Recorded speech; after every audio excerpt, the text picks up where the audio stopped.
ഒരു പണ്ഡിതൻ്റെ കഥ വായിച്ചു. നല്ല മനുഷ്യനാണ്, ഒറ്റയ്ക്ക് ഭക്ഷണം പോലും കഴിക്കില്ല. എപ്പോൾ ഭക്ഷണം കഴിക്കുമ്പോഴും ആരെങ്കിലും ഒരുമിച്ച് വിളിക്കും. അങ്ങനെ ഒരുമിച്ചിട്ടാണ് കഴിയുക. ഒരു ദിവസം അദ്ദേഹത്തിന് ആരെയും കിട്ടിയില്ല. അങ്ങനെ അദ്ദേഹം അങ്ങാടിയിലേക്ക് ഇറങ്ങിയിട്ട് നാടോടിയായ വൃദ്ധനായ മനുഷ്യനോട് ഭക്ഷണം വേണോ, എൻ്റെ കൂടെ വന്നാൽ നമുക്ക് ഒരുമിച്ച് കഴിക്കാം എന്ന് പറഞ്ഞു. ഭക്ഷണം എന്ന് കേട്ടതോടുകൂടി അദ്ദേഹത്തിൻ്റെ പിന്നാലെ ചെന്നു. അങ്ങനെ രണ്ടാളും ആ പണ്ഡിതന്റെ വീട്ടിലെത്തി.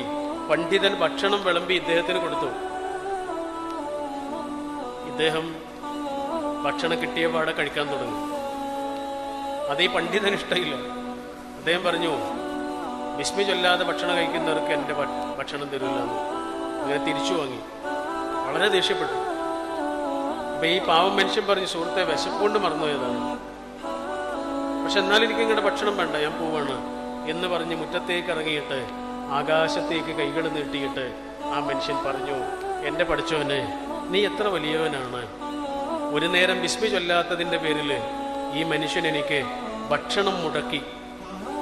ബിസ്മി ചൊല്ലാതിരുന്നിട്ടും എത്ര കോടി മനുഷ്യർക്കാണ് നീ ഭക്ഷണം കൊടുത്തുകൊണ്ടിരിക്കുന്നത്. നിനക്ക് യാതൊരു പിടിവാശികളുമില്ല. മനുഷ്യന്മാർക്ക് എന്തൊക്കെ പിടിവാശികളാണ്. ഈ കഥ വായിച്ചപ്പോൾ ആലോചിച്ചത് എന്താണെന്നറിയോ? ഇങ്ങനെ നമ്മുടെ ഈ കുഞ്ഞു കുഞ്ഞു പിടിവാശികളുടെ പേരിൽ എത്രയധികം മനുഷ്യരെ നമ്മൾ അകറ്റിയിട്ടുണ്ടാവും അല്ലേ? നമ്മുടെ ചെറിയ ചെറിയ പിടിവാശികളുടെ പേരിൽ എത്ര മനുഷ്യരുടെ മുന്നിൽ നിന്ന് സ്നേഹത്തിൻ്റെ ചോറ്റുപാത്രം നമ്മൾ തട്ടിപ്പറിച്ചു വാങ്ങിയിട്ടുണ്ടാവും. സാരല്ലടാ എന്ന് നമ്മളൊന്ന് പറയാൻ വേണ്ടി കാത്തിരിക്കുന്ന എത്ര മനുഷ്യന്മാരുണ്ടാവും.